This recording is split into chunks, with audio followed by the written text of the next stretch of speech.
Hello everyone. तो समितियां हम लोग पार्लियामेंट्री कमेटीज कर रहे थे और उसमें हमारा नेक्स्ट क्वेश्चन है, निम्नलिखित में से किसके बारे में संसदीय समिति गठित नहीं की गई है।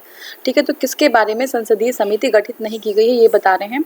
तो देखिए, सार्वजनिक उद्यमों के बारे में की गई है, सरकारी आश्वासनों के बारे में की गई है, आकलनों के बारे में की गई है, लेकिन अल्पसंख्यकों के कल्याण के बारे में जो है कोई समिति गठित नहीं की गई है। देखते हैं। देखिए, संसद की सार्वजनिक उपक्रम समिति सार्वजनिक जो उपक्रम समिति है वो सार्वजनिक क्षेत्र के उद्यमों के संदर्भ में नियंत्रण और महालेखा परीक्षक की रिपोर्ट, यदि कोई ऐसी रिपोर्ट आती है तो उसकी जांच करने तथा सार्वजनिक उद्यमों के प्रबंधन एवं उसके गुणवत्तापूर्ण चलाए जाने की जांच करता है। ठीक है, प्रत्येक सदन की सरकारी आश्वासनों संबंधी समिति मंत्रियों द्वारा सदन में दिए गए आश्वासनों, वादों और संकल्पों पर उनके कार्यान्वित होने तक नजर रखती है। ठीक है, उनके वादे जो किए गए, ऐसा तो नहीं कि वादा जो है वो कर रहे हैं लेकिन उसको जो है स्तर पे, जमीनी स्तर पे वो दिख नहीं रहा है कहीं, तो ऐसा नहीं होता। ये जो समितियां हैं ये उनके वादों पे भी ध्यान रखती है, उनके आश्वासन दिए गए हैं, उनके जो संकल्प हैं उस पर भी ध्यान रखती हैं। ठीक है, तो नेक्स्ट हमारा संसद की प्राक्कलन समिति आकलनों की जांच, मितव्ययिता एवं धन के व्यय के संबंध पर निगरानी रखती हैं। अल्पसंख्यकों के कल्याण हेतु संसदीय समिति नहीं है। ध्यान रखिएगा, जो अल्पसंख्यक है उनके कल्याण के लिए संसदीय समिति नहीं है, बल्कि इसके लिए अल्पसंख्यक आयोग का गठन किया गया है। 2G स्पेक्ट्रम मुद्दे की जांच के लिए बनाई गई संयुक्त जो संसदीय समिति है उसमें कौन से शामिल हैं? दोनों सदनों के, ये 2010 का क्वेश्चन है, दोनों सदनों के 15 सदस्य। ठीक है, देख लीजिए, ये बी है, 20 सदस्य लोकसभा और 10 सदस्य राज्यसभा से। ठीक है, G20 घोटाला हुआ था, आपको पता होगा, तो संयुक्त संसदीय समिति का गठन किया गया था 24 फरवरी 2011 को, और इसमें जो है 30 टोटल सदस्य थे, 20 लोकसभा से और 10 राज्यसभा से थे। ठीक है, नेक्स्ट हमारा है G20 स्पेक्ट्रम के बारे में ही है। वो जो G20 कांड हुआ था उसकी जांच के लिए बनी जो संसद की संयुक्त समिति है उसके अध्यक्ष कौन थे? तो अध्यक्ष थे PC चाको। कौन थे? PC चाको। तो PC चाको जो है अध्यक्ष थे।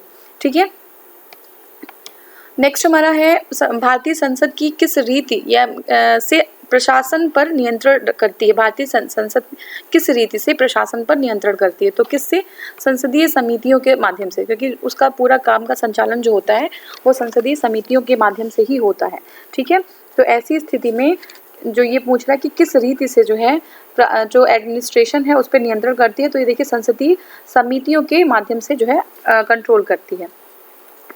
तो देखिए, भारतीय संसद समितियों के माध्यम से प्रशासन पर नियंत्रण करती है। और उदाहरण के लिए लोक वित्त पर नियंत्रण वह 3 समितियों के माध्यम से करती है। लोक वित्त पर नियंत्रण वो 3 समितियों के माध्यम से करती है, लोक लेखा समिति, प्राक्कलन समिति और लोक उपक्रम समिति। ठीक है, लोक लेखा समिति, प्राक्कलन समिति और लोक उपक्रम समिति। ठीक है, भारतीय संविधान में संसदीय जो समितियां हैं उनके बारे में विशेष रूप से कोई उपबंध नहीं किया गया है।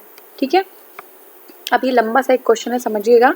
भारत की संसद के संदर्भ में निम्नलिखित में से कौन सी संसदीय समिति इसकी संवीक्षा करती है और सदन को सूचित करती है कि जो विनियम, नियम, उपनियम, उपविधि आदि बनाने की शक्तियां संविधान द्वारा प्रदत्त है या संसद द्वारा प्रत्यायोजित है, उनका कार्यपालिका द्वारा इन प्रत्यायोजनों यानी कि डेलीगेशन की परिधि के भीतर जो है उचित प्रयोग हो रहा है, ये जो है कौन करता है?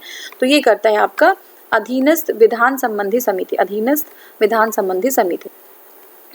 तो देखिए, जो अधीनस्थ जो या प्रत्यायोजित विधान उन नियमों, विनियमों, उपनियमों, उपविधियों आदि को कहा जाता है जो संसद द्वारा किसी अधीनस्थ को प्रत्यायोजित विधायी के अनुसरण में निर्मित किया जाता है। अधीनस्थ विधायन संबंधी कमेटी यानी कमेटी ऑन सबऑर्डिनेट लेजिस्लेशन ही संसद को सूचित करता है कि प्रत्यायोजित शक्तियों का प्रयोग प्रत्यायोजनों के परिधि के भीतर उचित रूप से हो रहा है। ठीक है, देखिए नेक्स्ट हमारा है भारत में दूरसंचार, बीमा, विद्युत और जैसे क्षेत्रकों में जो स्वतंत्र नियामकों का पुनर्निरीक्षण निम्नलिखित में से कौन करता है? फिर से देख लीजिए, भारत में दूरसंचार, बीमा, विद्युत जैसे क्षेत्रकों में स्वतंत्र नियामकों का पुनर्निरीक्षण कौन करता है?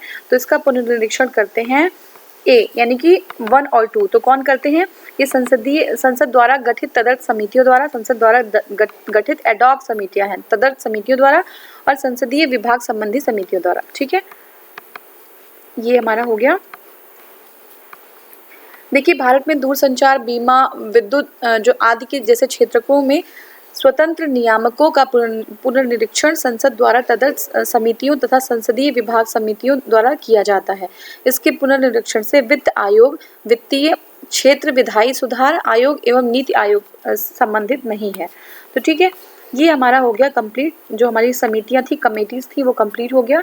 और अब नेक्स्ट हम करेंगे सर्वोच्च न्यायालय। ठीक है, देखिए ऐसे तो पढ़ने में जो होलिस्टिकली अगर आप पढ़ें, लक्ष्मीकांत से पढ़ते हैं, आप बेयरैक्ट लेके पढ़ते हैं, तो वो चीज़ और अच्छा होता है थोड़ा। ठीक है, एक्सप्लेनेशन जो है उसको पढ़ने में, अब अभी हमारे पास उतना समय नहीं कि हम संविधान भी कवर कर पाएँ, तो एटलीस्ट जो क्वेश्चन है पास्ट ईयर के, इसमें से मैक्सिमम क्वेश्चन आ जाते हैं। कितना भी पैटर्न चेंज होता है, लेकिन क्वेश्चन यहाँ से पुट होते हैं।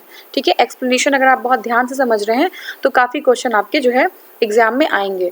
ठीक है, तो ये जो है बहुत ही इंपॉर्टेंट है, ये तो मस्ट है, एग्जाम से पहले इसको करके जाना, समझ रहे ना।